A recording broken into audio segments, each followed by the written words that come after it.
If you find real happiness and joy within yourself, because it starts with you, it will shine out and your life will be just so fulfilled. That's what a powerful presence is. And it's so unique and individual to each person. So the ZenRed method is much more about a process of discovery. If we are an adopted person, one should be so curious about your own genetics. If you're an adopted pet, as a pet parent, it's really something you should do. We have these sensors that go around your ear. And so essentially they look like a pair of everyday headphones, or you can actually use in-ear devices that look like earbuds. And then they record your brain activity. I'm Richard Gearhart. And I'm Elizabeth Gearhart. And you just heard a few comments from some of our guests. We've got a great show. And stay tuned for more Passage to Profit.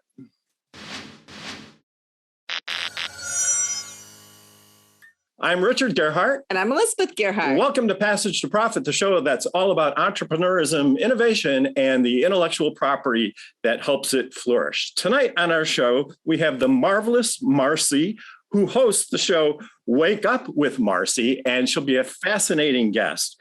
After that, we'll have Nikol Rogers, who is an empowerment transformation coach and actress, and we are definitely looking forward to talking with her too. And then we have Anna Skaya. I have to ask you, have you ever wondered where your cat came from? Well, I'll probably never answer that question, but we have 3 cats and I wonder where they came from all the time. She can help you figure out what their genetic makeup is. Very cool product.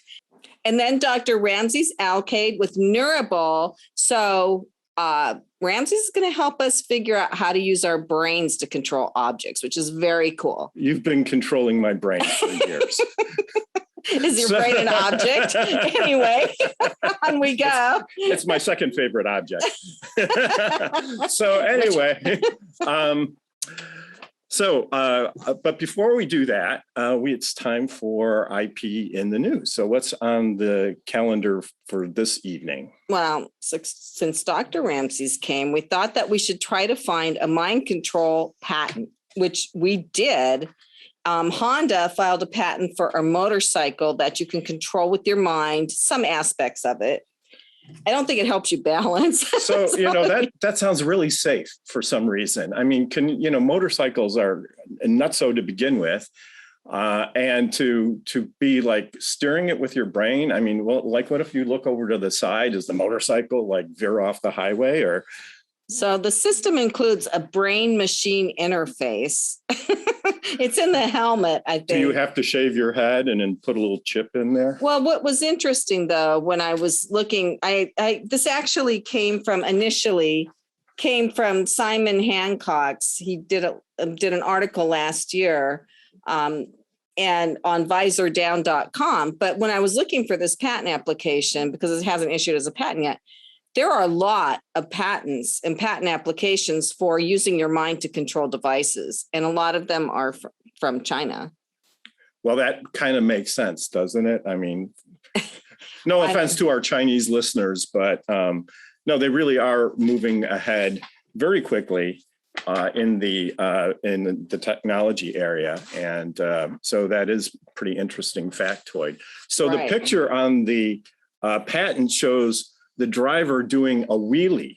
So can you imagine just thinking wheelie and then the front of your motorcycle jumps up? I mean, that's just actually incredible technology if it really works. Well, so this article says the wacky idea is not that you think left and the bike steers to the left. It's more about changing the bike's settings and assistance system. So it's safer than you thought. Oh, okay. Neural sensors in the helmet pick up the stream of thoughts from the rider's brain, and it goes to the bike's onboard computer. And says, oddly for Honda, the patent mentions some pretty extreme and illegal in most regions riding maneuvers such as wheelies, stoppies, burnouts, and drifts. Whatever those are. Yeah. Well, all right. Well, that's just the way the world's going, I guess. I thought that was pretty interesting. Google and Facebook control our lives already. Why not have other devices? I'm sure they're all hooked into the internet and right. I mean, there are programs that can see where your eyes are on the computer screen and how long you leave them on where you're supposed to be looking, all sorts of stuff. Yeah. So, anyway. All right. With all of that, it's time for Richard's Roundtable. And we'd like to ask our guests to comment on what they just heard, or if you have a general question about intellectual property, we'd be more than happy to address that. So Marci, welcome to the show. Nice to see you. Hi, so great to be here. Thank you. Thank you. And so what do you think about this mind-controlled motorcycle stuff? I just have to say, I'm trying to wrap my mind around that. Good one. Honestly, I'm trying to figure out how that really works. Like, I mean, in your mind, you say, okay, bike on. And then if you're riding it, then all of a sudden, like in your mind, you say off and it goes off. Like, I don't know. I'm trying to figure it out. It's crazy to me. Well, I will probably never use it because motorcycles terrify me. So. Yeah, and obviously, if you can do it for a motorcycle, you can do it for a lot of different machines, right? So yeah, I mean, it obviously is something that's, it's introducing itself. It's going to be our future, but we just have to adapt and learn, just as we have with everything else. Exactly. Exactly. So great comment. So Nikol, what are your thoughts? Well, if the rider of the bike is a meditation practitioner, maybe a Zen Buddhist monk or something, then I think it would be perfectly safe. And we could know that the motorcycle is going to do no harm and flow with the traffic and create joy for everyone. But until there is a wider agreement that we need to work on our minds, then this, I think, could present a lot of problems. So, well, I was just going to say the opposite, because there are some of us who are mindless. And so if you are mindless, then what happens, right? You can't control the motorcycle, right? So, but I see your point. If you're in the flow, then you may have a very smooth ride. Okay, let's all right. going. All right. All right. Anna, please tell us what you think. I am so excited we're talking about this because, and I might blow your mind now, there are now cat ears that are controlled by your brain. So imagine the same kind of helmet that you're wearing to control this motorcycle, but instead they're cat ears. They're called brainwave cat ears. They've been around for a long time. I want to say 5 years at least. I first heard from a friend in China about them. I have a pair. They do work. So the ears move based on my thoughts. So I can think sad thoughts and the ears fold. I could think excited thoughts and the ears open. And I'm just so thrilled to be bringing my cats into this conversation about brainwaves and motorcycles. It's amazing. I want those. That would be a good Christmas present for me. Okay. So we had, so these are cat ears that you wear, or they're cat ears for your cat? No, I'm honest. They're cat ears that you wear, and they can read your brainwaves. I mean, the ears are pretty close to your head, and they move based on what you're thinking, and they do work. I don't need my grumpy hat anymore. Yeah, you can You just could put do on your grumpy sad ears. Yeah, we both have grumpy hats, so when we're mad and don't want to talk to each other, we put on our. Yeah, don't talk to me we got right now. some caps with crabs when we were in Maryland, and so if you have the crab hat on, stay away. But I feel like next time I should just bring my ears and do the show with the ears on. That would be awesome, actually. I'd be down for that. I imagine this has like 1,000 uses, right? I mean. Okay, so now we want to hear from Dr. Ramsey. So please tell us what your thoughts are. Yeah. I think my thoughts are probably going to be a little bit more conservative, not as mainly because I work in the space. So I really understand the technology, understand the patent. It really talks about features that have to do with customization of the motorcycle and less so control. So imagine you're a motorcycle driver, you have this helmet on. It's dangerous to switch the music while you're driving. It's dangerous to do all these kinds of actions, right? And so it's not necessarily saying that we want to tell the motorcycle to move to the left or to the right, but what if we could change the music, change the volume, really increase the safety of the driver while they're on top of the actual motorcycle itself? And helmets are really great devices to put brain sensors on because they already go on your head. And so to me, it seems like a really great natural application We're never going to get to the crazy sci-fi of controlling your motorcycle in real time with your brain using sensors that don't require surgery. And so this seems like a really great everyday application for a brain-computer interface. Well, thanks From for the expert. I was going to Yes. say thanks for bringing us down to earth, because Okay. when you put it that way, it sounds marvelous. Okay, so It's a little bit less exciting, but it's like, I think it's going to be exciting once people use it and they're like, wow, this is a lot easier for me to, turn on my blinkers or to, change the music, and like, oh, I went to the radio station I wanted and I didn't have to scan it manually, right? Because that's really dangerous when you're on a motorcycle. And so Yeah. just that everyday value is going to be immense for a lot of people. Well, thanks for pointing that out. And we look forward to hearing more about this type of technology later in the show. Kenya, what are your thoughts? Well, I can't top that. But what I will say is, for someone like me who has a little bit of attention deficit, I don't know if it's a good idea. Right. I feel like I have a million thoughts going on, and I don't know if it would be beneficial for me. And I want to just say the originator of programming brain neurotransmitters was Peter Pan, because he taught people how to fly based on their thoughts. So I want to say I think he highly influenced this patent. Well, that's absolutely. So thank you for ending on that note. And so it's time for us to take a commercial break. We'll be right back with more Passage to Profit.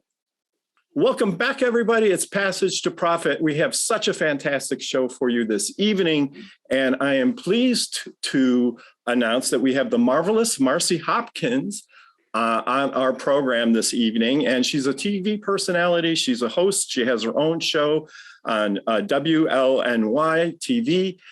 Wake Up with Marci. It's on 10 a.m. and we've caught the show more than once, and it's great programming. So welcome to the show, Marci. Thank you so much. And I think I may use that, Marvelous Marci. That's going to be my new name. Yeah. Well, you can get a trademark on it. I like that. If you know where to go. So Yes. I love it. So tell us a little bit about your career. You really, to have your own show on television is an accomplishment, and I know you've been on for a while. And so there may be other people who are interested in sort of following that path and building that career. What kind of advice would you give to them? And maybe you could tell us a little bit about your own story that demonstrates some of the things that you had to go through to get to where you are.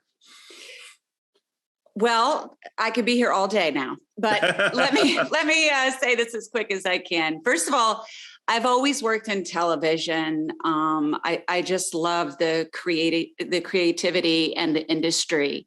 But I used to work behind the scenes. And when I was about 40 years old, I got in front of the camera.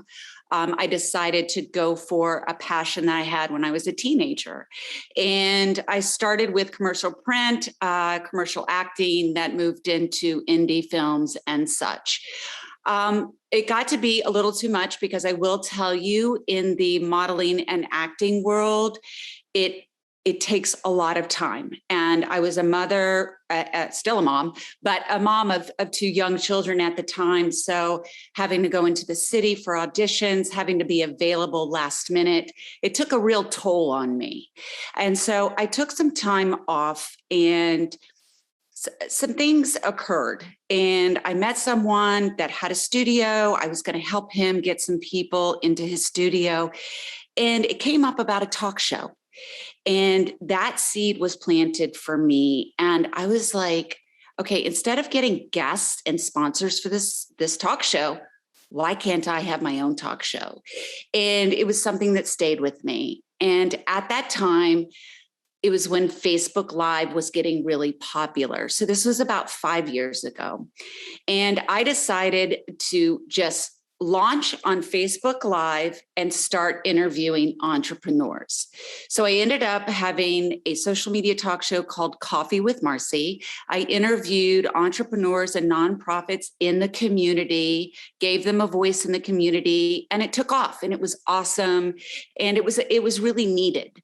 But I knew that I wanted to do something more because I myself am a sexual abuse survivor. I just celebrated 6 years of sobriety. So I started living this life just beyond my dreams, and I wanted to give that back. So that's when I launched Wake Up with Marci. We're talking about just about 3 years ago. And I wanted to share stories of hope and hardship so I could help people to get through everyday scenarios that we all get through, that you don't have to collapse in that. So I wanted to share hope. And that's where Wake Up with Marci was born, and was about waking up your subconscious. And so during this, almost 3 years, the show has grown tremendously. Now, Coffee with Marci was where I started. So I started literally with an idea and my phone. So I just want to say that you don't have to start a business with everything being perfect. What you do need to start a business with is passion. And if you know that there's something that you want to do or change in this world, then you can do it. And you just need to go for it. And that's what I did. And I continue to learn and fail. And you can't be afraid of failing, and you always need to continue educating yourself.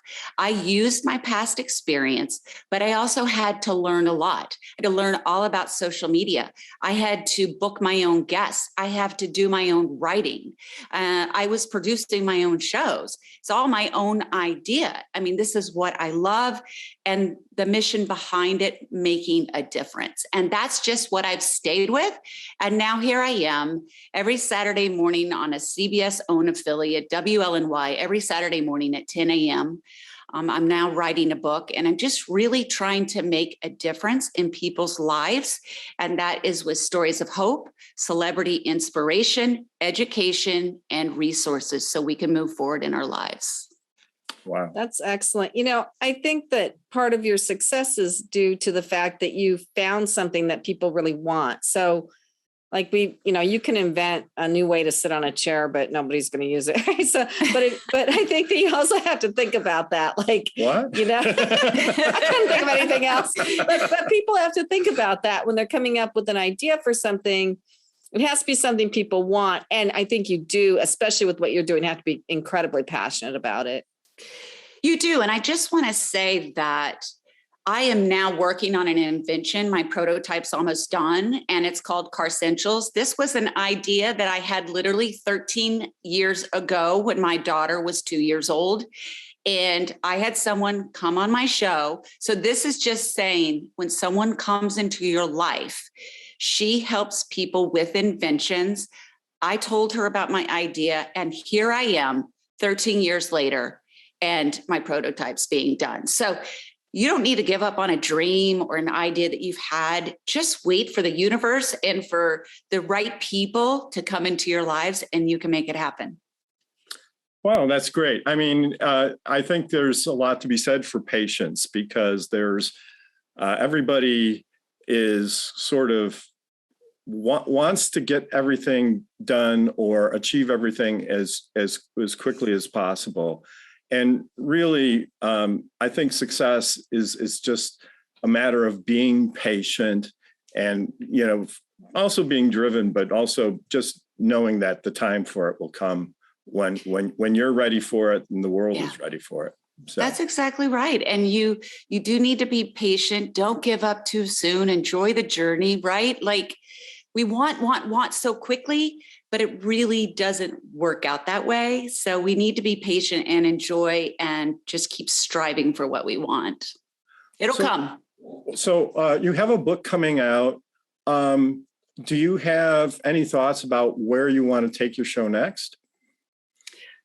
Well, I'm actually working on a reel right now because I want to take my show national. I want to start helping people on a broader basis. I actually am now being interviewed nationally on ABC, NBC, and Fox as a recovery expert. So I am taking my voice nationally to help other people and my experience. And so I hope that my book will just continue to further my mission. Well, did you feel like, since you bring up recovery expert and you mentioned the abuse and the alcohol, you were numbing yourself with the alcohol. It was coping. Yeah, it was all about coping. Yeah. Yeah. So how did you break that cycle? Well, it took a long time. So how did I listen? Life was just crumbling around me. Like, I coped for a long time with alcohol. I started drinking like when I was 12 years old, when my abuse started. And I was able to function right throughout my life with alcohol. Yes, things happened. But I was able to have a guy, have a place to live, have a good job. Everything always looked good. It was just really what was happening on the inside. So towards the end, my acting actually had a big part in elevating my drinking, because I was using alcohol as liquid courage. And also I was going through perimenopause, and it just was causing a lot of issues in my life, and my drinking elevated. And it just got to a place where life was, it was falling apart, and I knew I had to make a change, and I didn't want to lose what I had. And you have to admit to yourself first, you can't do it for anyone else. It has to be for you. And everyone has a different low point where they're going to hopefully stop and seek the help that's out there, because there's so much help. Right. Well, I think a lot of people increase their alcohol intake during quarantine, right? So yes. Yeah, during COVID, I think I've heard that from a lot of people. So we're all kind of trying to heal from that. Yeah. And it's just like, there's a fine line between that bad habit and addiction. So just understanding that if you have an addiction, you do not have the capability of making the choice to do it or not to do it. Interesting. Very good. Kenya, you must have a question or two. I do. So first of all, I want to say you were born to be on TV. You have the look, and you're a beautiful lady. And I just want to commend you, like, for your journey and what you've gone through. How would you say some of the traumatic experiences that you've had have helped your show? Well, because I can relate, that has really helped me. I've done a lot of healing through my experience through the 12-step program. And I've broken a lot of cycles, bad cycles. I've changed my mindset. And, whether it's trauma, or you're going through grief, or going through recovery, or mental health issues, whatever it may be, I can relate. And I think that really helps for me to connect. And when I'm having the conversation with my guest, I am able to share my story along with them. And it's a bonding experience. That's great. And so you're talking about hope. Where do you find sources of hope? And how do you help give hope to your audience, and kind of do that every week?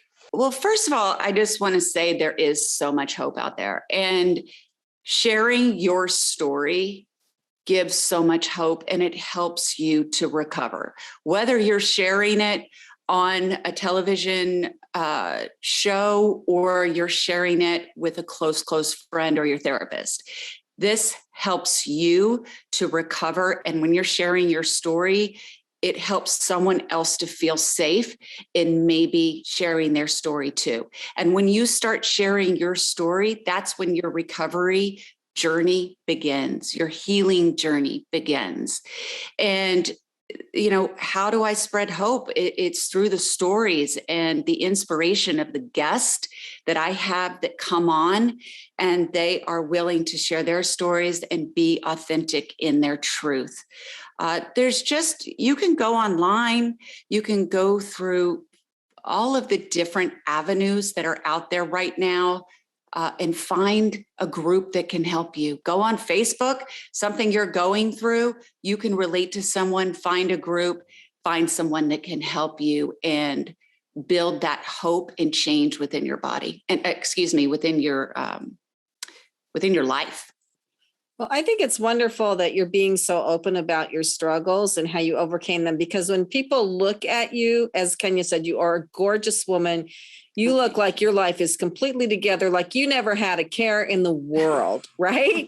And we know that everybody struggles with things at some time or another. And so to look at somebody who looks like you and so poised and say, wow, look at what she had to go through, it does give hope that other people can go through it. We might not look as good as you on the other side, but at least we can be doing a lot better than we are now if we're struggling, right? Listen, I think that if you find true happiness from the inside, it shines out. So, we all are beautiful in our own right, and we should never compare ourselves to anyone else. But I just want to say, if you find real happiness and joy within yourself, because it starts with you, it will shine out and your life will be just so fulfilled. So do you meditate every day? I love meditation. That has helped me tremendously. When I was starting my healing journey, that's what I found. I found meditation, and the 12-step program also encourages meditation. And I would encourage anyone out there to do it. I know that it's hard, and a lot of people say, I can't quiet my mind and this and that, but you start small, right? It's just like anything else you build up. If you're exercising, you got to build your muscle, right? So this is a muscle you have to build and an exercise that you have to build. And YouTube offers so many different meditations, and there's also a lot of apps out there that help. Wow. Well, that's fascinating. And thank you so much for joining us this evening. And again, you can find Wake Up with Marci right now on WLNY TV, and she's on at 10 a.m. in the morning. But soon to be national. I was just going to say, I really hope that we see you every morning all across the nation. Thank you. You're delivering a great message and inspiring a lot of people. And what's the name of your book? Chaos to Clarity. Chaos to Clarity. Yeah. When do you think that's going to be published, or do you know yet? I'm hoping the latest is March of next year. Great. Yeah. Well, Thank you. Be looking for that too. So I hope you can stay on with us for the rest of the show, and we'll be right back. This is Passage to Profit, and you're listening to Richard and Elizabeth Gearhart, our special guest, marvelous Marci Hopkins, and we'll be back right after this. Welcome back, everybody. Passage to Profit, of course, Richard and Elizabeth Gearhart here, and we just had the most incredible interview with Marci Hopkins. And unfortunately, she had an emergency during the taping and had to leave us, even though she wanted to stay with us for the program. And it has to do with a member of our family. So we released her from her Passage to Profit servitude. And it's time now for Nikol Rogers, who's going to be talking about empowerment and transformation. She's a writer, a coach, and she founded the ZenRed Method in 2015. So I'm really curious to hear about the ZenRed Method. So Nikol, welcome to the show, and tell us what it's all about. Thank you. And thank you so much for having me. It's such an honor to be here with everybody. And I feel like in order to talk about the ZenRed Method, I need to explain actually how it even came into being, and really how I came into this work. And I love to share this story because I feel like it just gives that real background for people to understand what the heck I'm even talking about. So my first career was as a performer. I had a 20-year career in New York City and a musical theater performer and choreographer. And I moved to the city and I was working right away, but I noticed that over time, I really hit a ceiling. So there's a few industries, I'm sure your listeners can relate, that seem to have a lot of rejection, much more rejection than other industries, and the arts is definitely one of them. And while I was taught to be a really fantastic triple threat, I certainly was not taught any tools around my mind, going back to the motorcycle comment. Mhm. So basically what was happening was there was a lot of rejection, but I didn't have any tools to deal with it. So what was happening was I was really identifying with my results, meaning if I got the show, if I got the audition, then I was good enough as an artist, but it was turning into I was worthy as a person. And if I didn't, then the converse. And so there was really this massive roller coaster that was going on. And so what happened was it became almost a joke, I'll be honest, where with the exception of 2 Broadway shows that closed before I would have joined them, when it came time for that moment to deliver, to give my best, I would just choke. And I didn't know, I couldn't figure it out. And it was all this like crazy overactive inner critic. And so I ended up basically hitting every single piece except for Broadway. I was in New York City Rockette, national tours, national commercials, except for the thing that I moved to New York for. And then in 2013, which I call my year of the flame, pretty much everything I knew of my life went up in a ball of smoke. And in 1 year's time, I went through a devastating divorce after being married for 15 years and trying to have a family. I was in 2 car accidents. I was robbed and I lost a dear friend to a heart attack. And for the first time in my life, I asked for help. And I had this voice that came up in my head as you were talking about meditation before. And it came up the day after my ex dropped the bomb, which was right in the middle of the holidays, because that's what the holidays do, right? They bring everything to the surface. And it said, you need meditation. And I remember thinking at the time, yeah, that would probably be a really good idea, considering it looks like I'm about to lose everything. And so this journey towards seeking meditation actually took me to Buddhism, which was like this complete surprise. I was like, wait, I thought I was looking for tools around my mind, not Buddhism. But you know, it's like when you just trust that inner guidance and you trust the path, it takes you where you need to. So I started trying these different forms of meditation in Buddhism. And one of them took me to this amazing group called the Healing Circle that was at the Shambhala Center in Chelsea, New York. And this is the Tibetan form of Buddhism. And it's a support group for people that are going through any kind of healing, you know, whether it's remission from disease or heartbreak, you know. And so I'm at this support group and they're passing the mic around, and I've never been to a support group in my life. So I'm like, oh my God, what am I doing here? What am I doing here? And the mic gets to me and I decided to do something I've never done publicly, which was to be completely vulnerable and honest. So I just opened my heart and I told them everything that was going on. And a miracle happened, which was that I noticed that people came close. And not just that, but me being vulnerable opened up a space for each person after me to do the same.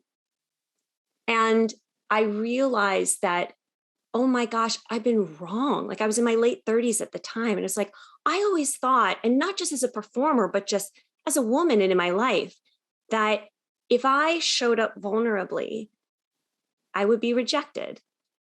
And yet it was the exact opposite. So what I didn't realize was in that healing circle was actually the seed planted for the work I do now, which is based on the ZenRed method, and it's called powerful presence. And so that is such an amazing story. And when you talk about meditation then, and you bring this meditation to other people, what are some of the techniques that you focus on? Yeah, so meditation is really just an embodiment exercise, because meditation is not for everybody. Some people literally can't be in their bodies like that. It's too overwhelming. And so really what the purpose of for a powerful presence, which is you knowing you are okay where you are. You know, it's really that ability to light up a room and to be able to create the impact you want and change the world. And so for each person, that kind of embodiment is going to be different. So what I love to do with my clients is give them different tools that they can use that feel safe.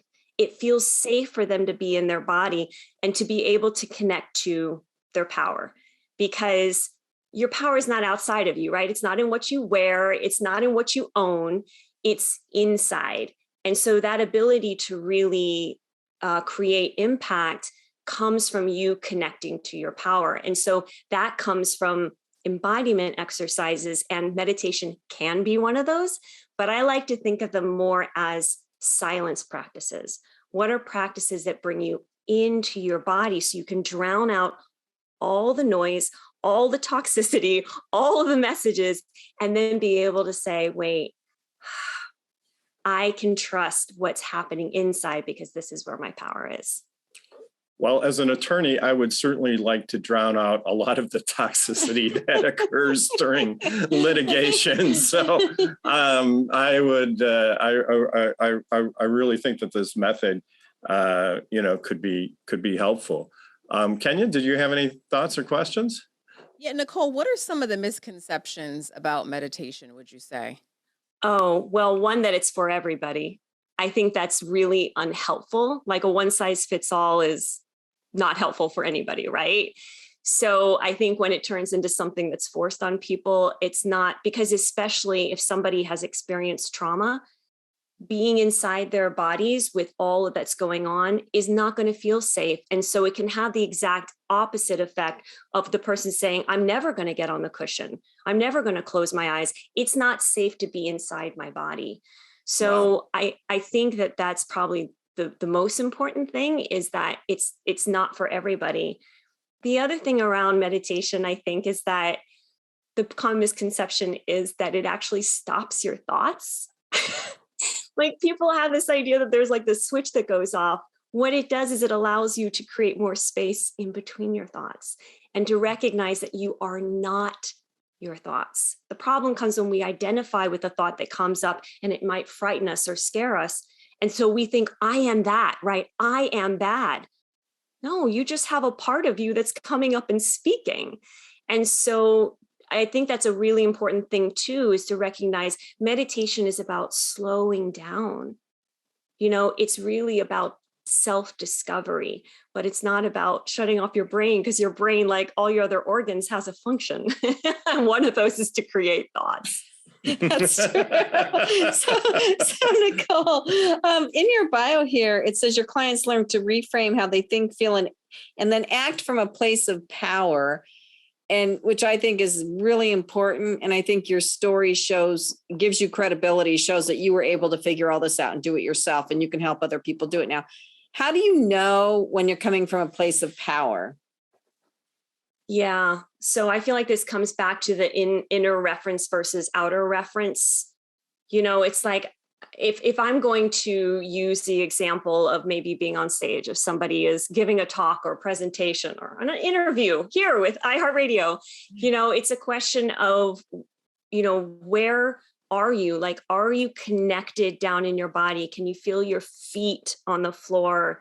Can you feel your seat in the chair? You know, how are the words flowing out of your mouth? Do you feel like you can express yourself?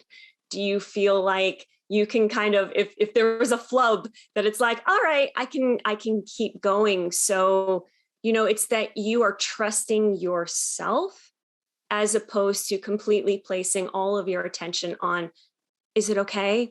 Do they like me? Did I say it right? You know, it's all outward referenced, as opposed to, I'm okay. I know I'm okay. And that it's almost like a flame that's burning inside, and that becomes the fuel as opposed to what other people are saying and thinking of you. That's really a great comment. I do want to say, for the purposes of transparency, that I tried meditating every day for about a year, and it did nothing for me.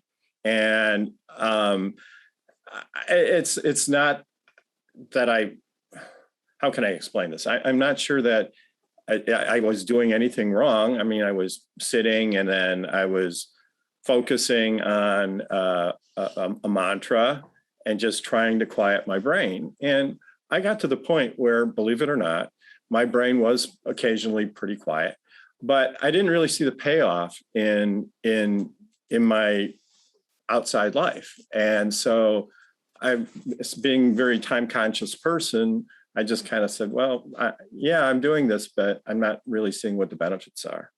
So I'm glad that you said that it maybe is not for everybody, because I feel like I gave it a real try, and I didn't see the benefits. Yeah, I think you're the first person who's ever said that. So congratulations. Yeah. No, I've heard that from others. And I appreciate that, because at the end of the day, this is why I say it's more about an embodiment practice. And so then it becomes about what works for you, right? That takes you out of the comparison, that takes you out of the outer reference. And I'm sure you might have other things like moving, like running or exercise, or maybe something else. Reading, a walk outside in nature, looking at great art. I don't know, but it's you're the only one that's in your body, and only you know when you feel better after. And so it's like, do you feel the transformation? For me personally, when I found meditation, it changed my life. That's me. Do you know what I mean? Like there was a complete transformation and benefit for me. So I was like, I'm doing this every day, but that's not everybody. Yeah. I mean, I kind of felt like I was a weirdo because I wasn't improving. Well, we won't say anything about that, but. To Nicole's point, you could be just doing it in another way. Like, I agree with Richard. I have a very hard time trying to meditate and concentrate on anything. However, Nikol, you made a good point. I ran the New York City Marathon this past weekend, and there were times during Congratulations! Yeah, way to go, Kenya. Thank you.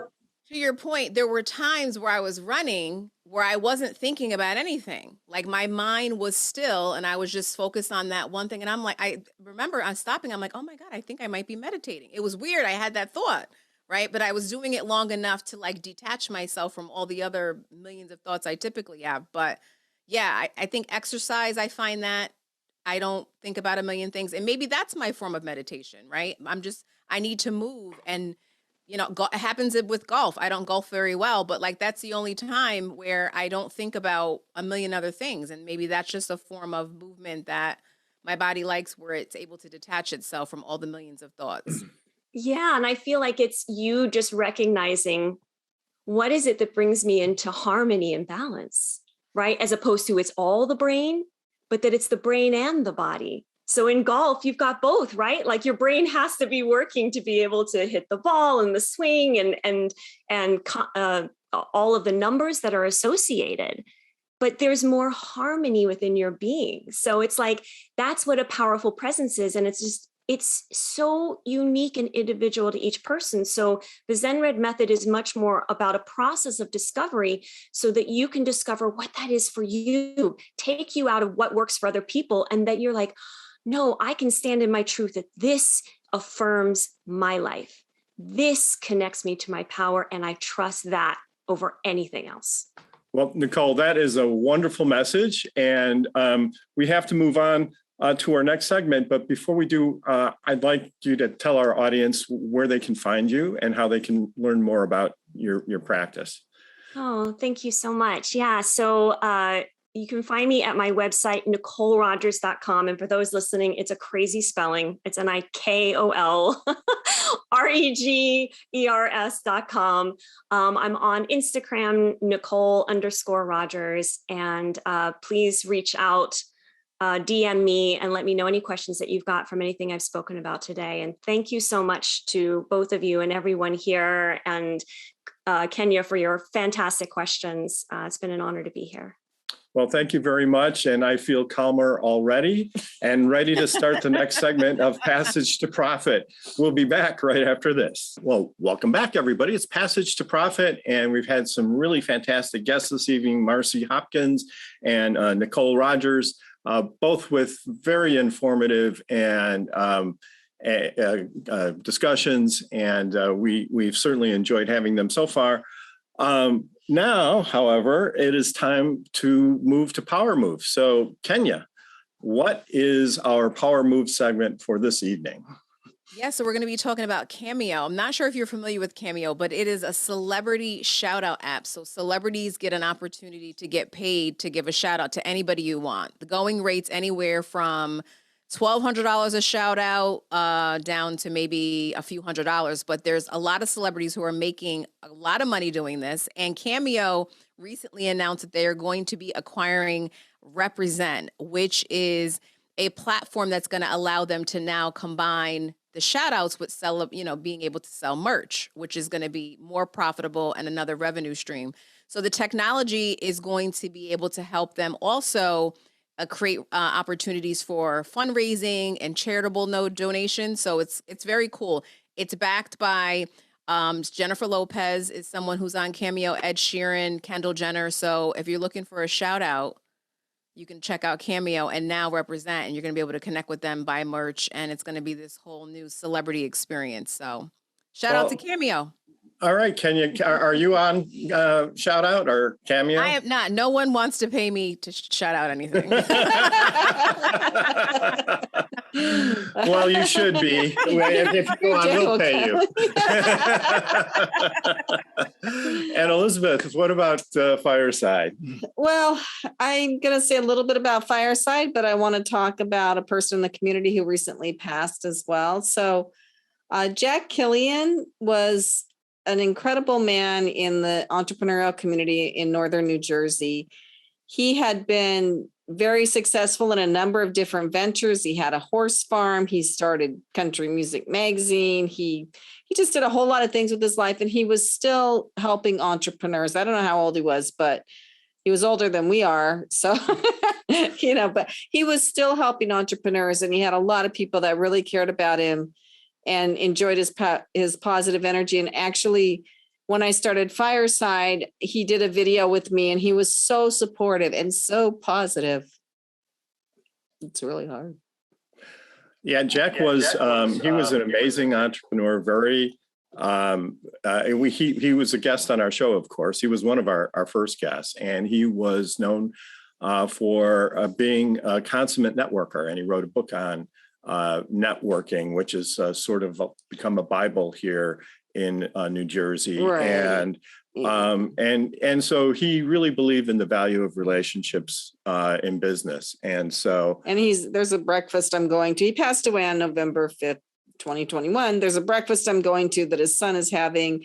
And he said, bring your business cards because Dad would have wanted you to network. So it's a big loss to the entrepreneurial community in New Jersey. And thank you, Jack, for everything. I know you went up and not down. That's right. So now, without further ado, let's move on to something a little happier. Anna Skaya has Basepaws, which I think is so cool. I'm definitely going to use it. Find out about your cat. So please, Anna, tell us all about it. Okay. Well, I want to start with mental health because we've been talking about mental health today. And guess what? Your pets are a huge part of your mental health if you have a pet. We've seen that in COVID. We've seen that before COVID. But if you happen to have a pet while you were dealing with the last 2 years, man, I'm sure it helped. So alongside things like meditation, there are furry creatures in our homes that sleep on our beds and play with their kids and sometimes eat our food, and they really make our lives better. And that's what Basepaws is all about. We are an animal health company, companion animals, so cats and dogs. And what we do is we try to find testing ways to make their lives better through understanding them and testing them. So your cat can't talk. You might think you know what your dog is thinking, but you probably don't. What are some ways that you can really, really understand a bit more about your pet so you can make their lives better? Well, if you have a cat, what are the things that you do? You guys have a cat, so I'm sure you peek into their litter box to make sure. Three cats. Oh, yeah. We're going to talk about this. I want to know their names. But how do you know if they're healthy? So you're going to peek into the litter box, hold your nose, And you're going to make sure that everything in there is okay. You're going to see to make sure they're eating well, they're drinking well, but that's really about it. What Basepaws has developed is additional tools for your toolbox as what we call a cat parent. And those tools are tests. The first test that we've developed is a DNA test. We're the world's first DNA test for cats. You've heard of 23andMe. Now you're listening about 23andMeow. So we developed about 3 years ago, we developed an in-home DNA test for your cat called Basepaws. We launched in 2019 on a show that you're probably familiar with called Shark Tank. We did really, really well, and I don't want to spoil it for you. So if you haven't seen the episode, please take a look. If you're a cat parent, you would love it. There's a cat that doesn't behave. It's really great. We launched this cool new product that every cat owner absolutely needs, because I want to hear about your cats. I am pretty sure they were rescue cats, or did you guys purchase really expensive ones? No, they're all 3 rescue cats. Awesome. Yeah. So guess what? You have these 3 rescue cats in your home. They support your mental health. They make your lives better. You love them. Most likely you don't know anything about them because they came from a shelter. So like for ourselves, if we are an adopted person, wouldn't you be so curious about your own genetics? If you're an adopted pet, as a pet parent, it's really something you should do. So it's an amazing product. If you've done your own 23andMe or Ancestry.com, you know exactly how it works. You don't need to get your cat to spit into a test tube. It's a much simpler process. And then, you know, in a few weeks, you get to know a lot about them. We all understand how genetics works, right? So there's different parts of the world where our ancestors came from. It's called our ancestry. 23andMe or Ancestry.com can trace it. So you know you're 45% Irish and you're 75% Jewish, and there's all these amazing things you can learn about yourself. And if you haven't done 23andMe, it is gifting season. All these kits are on sale. I highly recommend checking it out because it just opens up this window into yourself you didn't know about. Same thing with our pets, but I would argue that it's way more important to know more about their genetic health. So these are markers for disease for yourself and your pet, and it is even more important than ancestry. That's what we do. We create these products. We have a product for cats. We have a product that's actually even focused on dental health, things like microbiome testing. All of these are ways for you as a cat owner, cat parent, to really understand your pets way beyond walking around the house with a magnifying glass, trying to see if they're eating and drinking correctly. These tools, you know, a few years ago, if you guys remember, I just want to interrupt you and say, around our house, yes, there's no doubt that our cats are eating correctly. They're huge, right? So, even this is the part of the program. A couple of months ago has gotten too large to fit through the spindles in our staircase. So well, that's what happens with rescue cats. They're starving when you get them, so they just want to eat them. This is the part of the show where I need to ask you about your cats, and I'm definitely going to tell you about mine. So you guys go first. Elizabeth. Well, we have 3 cats. We have a Calico, who just loves Richard. She's been the boss of the house for a long time. She's getting really old and she's having some problems. And then we have a gray tabby who is about 9 years old. He's my cat, and he's really sweet. And then we have a kitten. He's a fraidy cat. If you ever, I mean, that's the thing about cats. That's what I was going to ask you. You can go up and pet him one time, and then you go up to him the next time and he takes off. It's a cat trait. And then our 3rd cat was a rescue cat that came up from Georgia in the US up to New Jersey.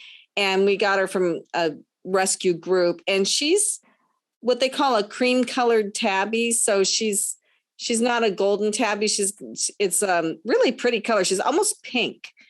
And she's got a very funny body shape too. So I would like to get her tested because she's really unusual looking. So, you know, that's the thing about this science. It's absolutely fascinating. You know, years ago, it would have cost thousands of dollars to do these tests. I'll give a quick example. So when Steve Jobs was diagnosed with cancer, he did a test that is very similar to what Basepaws creates. He's paid like $5,500 for that test. Fast forward 7 or 8 years later, and this test costs $100. So, speaking of which, Is that a tortie? This is my cat Stormy. I said I was going to talk about my cats. There you go. She's a tortoiseshell. She's called a diluted tortoiseshell. She's a genetically healthy kitty, as far as we know. For our radio listeners, Tortie just ran across the screen here, so jumped into Perfect timing. Nicole's arms. I apologize. Jumped into Anna's I arms. jumped into Anna. Timing. Yeah. Oh, there she is. So she's gray and white and yellow, right? What I wanted to say is that it is just so much more affordable now to do these types of tests, and for our pets. They have never been more important as they are now. And by the way, as consumers, we're definitely spending more money on our pets than we ever have before. Well, I can vouch for that. So, right? Tanya, do you have any questions? I do. I'm just curious. Like, so you don't have anything for dogs right now. It's pretty much cats, right? It's coming. It is coming soon. Okay.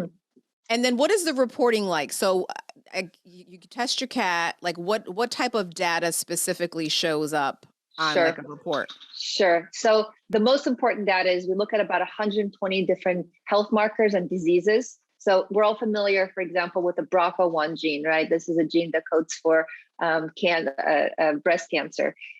Similar type of genes can be found in our report for our cats. So everything from knowing the blood type of your cat to understanding what kidney disease markers we could have, to understanding health markers that are focused on your heart, which, by the way, for big cats, Richard, if you guys have a big cat, their heart is probably working overtime, and we really need to be careful about what markers are in their genetics.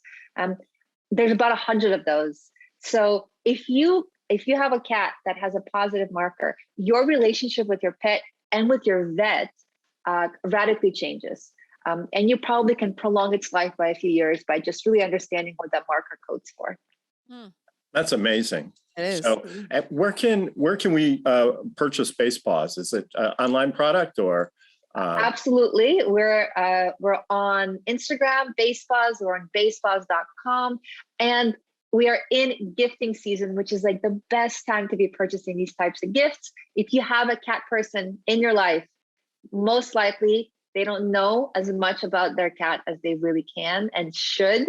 So the test is really being sold at its lowest price of the year right now. Check out basepaws.com and find us. And also you can find us on Amazon. And Black Friday is coming up.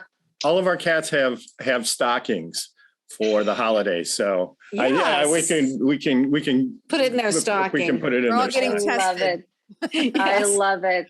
So anyway, we have to end this segment right now, but that was great. I'm excited about this. Tell all your cat people. Yes. So listeners, you're listening to Passage to Profit with Richard and Elizabeth Gearhart on WOR 710, the voice of New York. And we will be right back after this message. Welcome back, listeners, to Passage to Profit with Richard and Elizabeth Gearhart. Our special guest this evening was Marci Hopkins of Wake Up with Marci. And we had just a fabulous show. We have one more presenter that you do not want to miss. But if you did miss anything, it'll be on our podcast tomorrow on all the major podcast stations. Also our YouTube channel, because we have, as I've said this many times before, it's always true. We have the best looking people that come on the show. We're not talking about ourselves. We're talking about everybody else. Like a way to compliment us. I don't know. No, but anyway, this last person, Dr. Ramses Alcaide, I am so excited to hear this. This is so cool. If you want to have more control over your environment with your brain, what they've done is just amazing. So please, Dr. Ramses, tell us all about it. Hey, well, it's a pleasure to be here. Yeah, so I work at a company called Neurable, and what we do is we make brain-computer interfaces, and that's just a really fancy way of saying that we developed technology that allows you to use your brain to interface with other devices. For example, you can use it to control, in my case, whenever I'm doing talks, I actually did a TEDx last week, I was actually controlling the slide deck using my brain activity. Or you can use it to mute or unmute your Zoom calls. On top of that, having this type of technology that enables you to understand brain data, specifically if it's in devices that are everyday, like headphones or earbuds, enables you to start understanding brain data over long periods of time. And so there's a lot of great science questions and health questions that we can answer from that. For example, understanding the progression of Alzheimer's or how the brain changes because of ALS. And so really brain-computer interfaces have a very broad approach in how they can be used.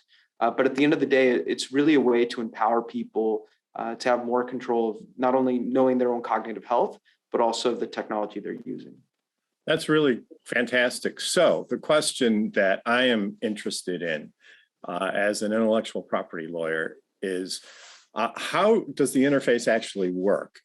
So whenever I've seen pictures of the human brain, and lots of times it's been illustrations, but there's these patterns and these waves that are taking place. And so how do you create a device that senses those, through the skin, through the bone, and how then do you correlate those to different things? Yeah, absolutely. So your brain is this incredible machine that as you think of things or do actions in the world, it creates electrical activations. And these electrical activations are actually so large that as long as you have sensors on the surface of your skin, you're able to pick up those changes in electrical activity. And so what we have, at least what we work with here in our laboratory, is we have these sensors that go around your ear. And so essentially they look like a pair of everyday headphones, or you can actually use in-ear devices that look like earbuds. And then they record your brain activity, send that data to a small little system that we have that enables us essentially to interpret your brain data with our signal processing. So our main kind of secret sauce here at the company is that we have developed software that enables us to interpret your brain activity at a greater fidelity. So we interpret it, and then from there, we're able to have you actually interface with different devices. And what you saw earlier, that was actually my dog. So you saw his little snout pop up. So then is there an AI component to this? Is, across a population, are people's brain waves for, say, changing slides pretty much the same, or does it have to learn the neurology of each individual person? Yeah, that's a fantastic question. So what's really interesting is obviously everyone's brain is different from person to person, but evolutionarily, our brain has been designed in ways where there's optimized circuitry, right? So for example, your eyes connect through your optic nerve to, different visual centers of your brain. And that pathway already exists as you're going through development. And so because these optimized pathways already exist, it enables us to essentially develop technology that can generalize across multiple people, which is really great because our dream as a company is how can we create an everyday brain-computer interface? Something as simple as putting on a pair of headphones or earbuds, but then they enable you to seamlessly, authenticate your devices, control them, also monitor your own mental health in a way that doesn't look weird, like these giant systems that you've probably seen in like sci-fi movies or without using prongs or any of that stuff that looks scary. So, or without using surgery, right? Nobody wants to get their brain cracked open right now. All right, one more question, and I'll let others ask. So when you're saying switch using your brain to activate the slides at a TEDx talk, are you thinking change slide? Is that what you're thinking, or is something else going on? So what is the process that you're using to activate that? Yeah, so there's numerous ways of doing it, but essentially when I volitionally want to change, there's a small activation that we can pick up around the ear. And from that, we essentially enable a command to happen from it. It's a very abstract process. It can be done differently on each individual. But yeah, it's essentially just a very simple want, and it happens. And that's only because we've designed these algorithms to understand user intent. Now, they're not reading your thoughts. That's not something that's viable. Like, that's a over exaggeration that a lot of people believe, because none of this is invasive. It doesn't use surgery. But what we can do is read high level changes in electrical activity and then use those to create actions. So I just want to point out here that Dr. Ramses Alcaide is a neuroscientist. So he really knows what he's talking about, and he's really dumbing it down for the rest of us. I'm sure he could get into technical specifics that none of us would understand. And he's taking pre-orders. 1 hour lecture on event-related potentials and other types of brain signals that you can pick up. So we'll talk about that another day. Yeah, exactly. So, consuming large quantities of alcohol affect your ability to use these devices? They do, yes. That's another 1 hour lecture. But I want to point out before we go, I mean, I think we have a little more time to ask him some questions because I want to hear from Kenya too, but you can't buy these yet, but are you taking pre-orders on your website? I went to your website and saw that because I think these are really fascinating. But you had an Indiegogo campaign that funded in 30 minutes. Like, seriously? That is amazing. And it shows there's a ton of interest in this technology for people. Yeah, I think that the main reason that interest happened, why it went so fast, is because we're really hitting on pain points that people have. Right? Individuals, especially right now, are working from home more than ever, right? They're feeling burnt out. There's a lot of this exhaustion that's happening. People don't really know when to take breaks that make them feel happy. I mean, there's two ways to live your day, right? You wake up, you put in your 8 hours and you feel exhausted and you hate your job. The other aspect is you put in your 8 hours, you feel inspired and motivated by all that you accomplished, and you feel really happy about yourself. And so what if we could give somebody a tool that could enable them to understand their own cognitive health and help them essentially understand when to take breaks that enable them to enter focus and maintain that focus with greater clarity and more, empowerment. And that really resonated with people, right? Brain-computer interfaces aren't these scary things that are going to take over the world. That's just, that's where people were overhyping AI like 5 years ago, thinking that that's what was going to happen, right? And now what it does is correct your text, right? Brain-computer interfaces are in the same space. There's a lot of really valuable applications for these types of technologies. And that's why I believe we sold out so quickly on our Indiegogo.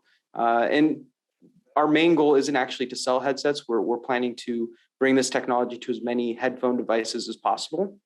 We want people to eventually go to their favorite web store and just, buy their Bose headphones or their Apple Beats or, AirPods, and all those devices just like, for example, you have a Fitbit or you have a wrist watch that sees you move around the day and tracks your steps. Well, what about something that could track your mental health, right? And so providing these everyday values for brain-computer interfaces is what we're really focused on doing.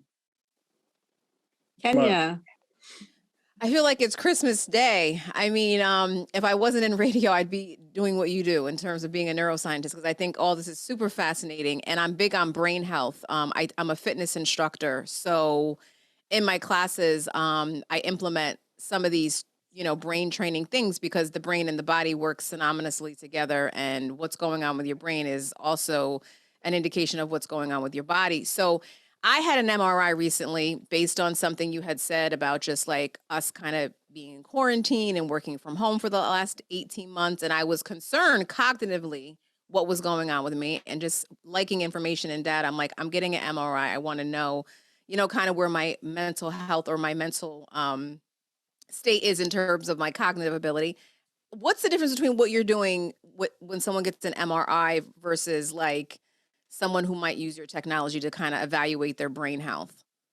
Yeah, absolutely. So an MRI is a giant machine that, basically uses magnets to understand how different changes in your electrical activity and blood flow essentially change within the system.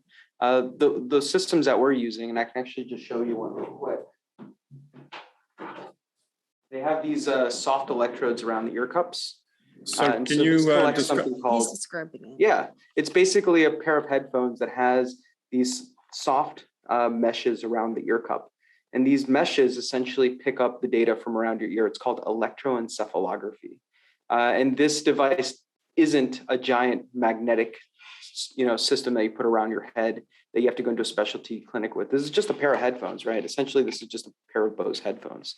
And so you would use them for your normal workday. You'd use them as an everyday tool. They can't give you the same level of clarity of data as something like an MRI can, but they give you more longitudinal information. And that long-term collection of your data essentially enables you to be more empowered and know more about yourself. Similar to how Anna was talking about getting DNA testing for your cat. What if you could get long-term data from your brain? That's the last thing we're not tracking, right? You have heart trackers, you have movement trackers, but what if you could track your mental health? And that's really some of the key value that we're bringing with this technology. So is there like sounds, or is like what is the person experiencing when they put the headset on? Nothing. It's just they put it on, and for most people, they might just want to use it to listen to music, right? But then what we can do is we're passively recording their brain data, and if they've chosen to do so, we can understand when they're focused and automatically turn on do not disturb mode, for example, on their computer, or noise cancellation on automatically.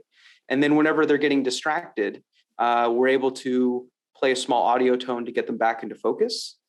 And then at the end of their day, they can look at their results and say, wow, I was really focused this last hour, but actually when my kids ran behind me, there was this, I got significantly distracted and actually threw me off. So maybe I need to set some time aside and let my kids know, hey, I need this hour for work, right? This is how much this impacted my work. And yeah, it gives you the ability to control the volume and a whole bunch of really cool stuff as well too, like slide control and mute. But the real value isn't like clicking on things with your brain. The real value is giving somebody, empowerment of their own lives and their own mental health. I wonder if we could use that to put our crabby hats on so we'd know not to talk to each other. I'm going to start bringing mine to the show, just so I'm giving you fair warning now. I know you're always crabby. No, I was going to put it on you. So anyway, I guess this is fascinating. This is awesome. I mean, this show is really about innovation, and this is so innovative. Everything here is innovative, and just such an interesting show today. Unfortunately, it's almost time to go. We're going to do a wrap up after this break and let you know everybody's websites and a little bit about what we talked about. If you missed any of the show, catch the podcast, but definitely look at us on YouTube, because there were some great things that happened you could only see on YouTube, right? So animals.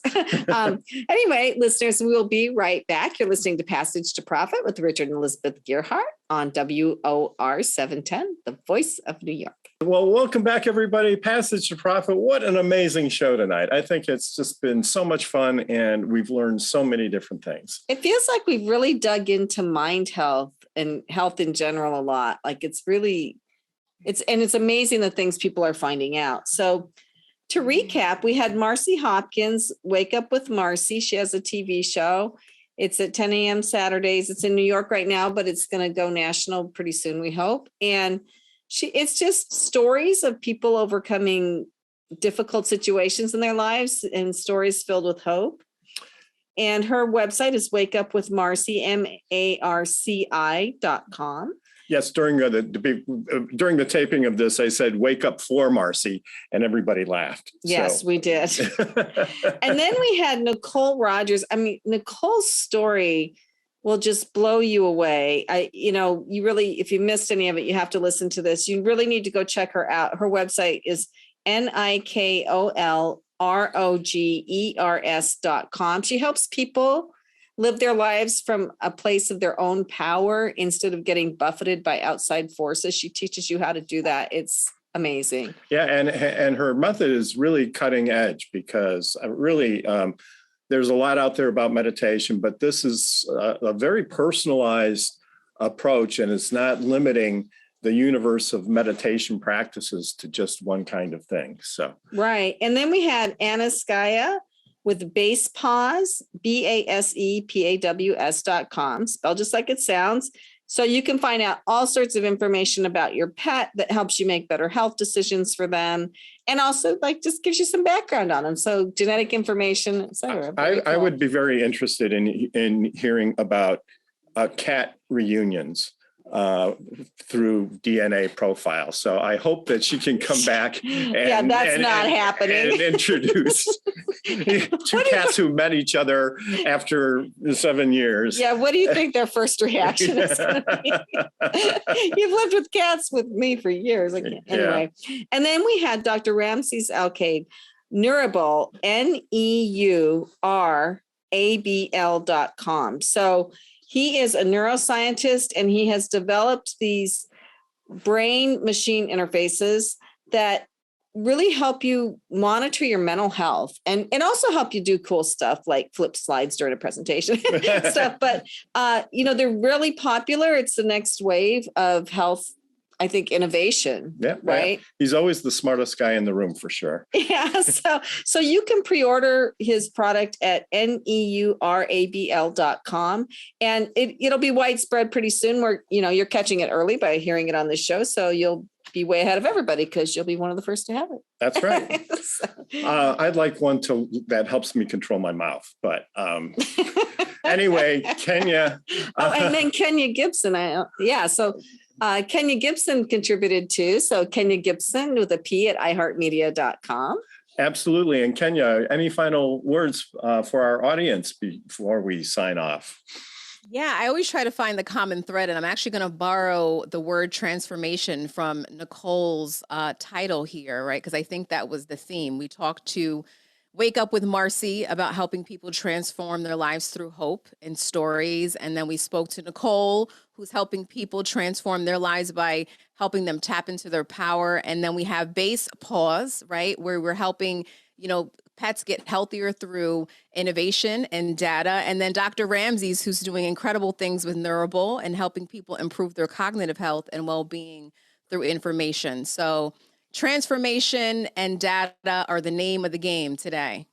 Well, that was just breathtaking, Kenya. How you pulled that all together just is... she sounds way smarter than we do. I just scribbled it all down on a piece of paper. No, that was an excellent summary, Kenya. Thanks so much for that. And unfortunately, we do have to sign off.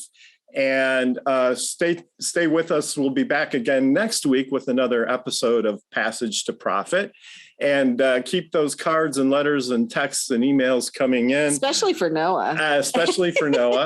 And speaking of Noah, I'd like to thank our producer, Noah Fleischman. I'd like to thank our program coordinator, Alicia Morrissey. I'd like to thank our video editor, Chatterboss, and the whole iHeart team. So this is Richard and Elizabeth Gearhart signing off on Passage to Profit, iHeart Radio, WOR 710, the voice of New York.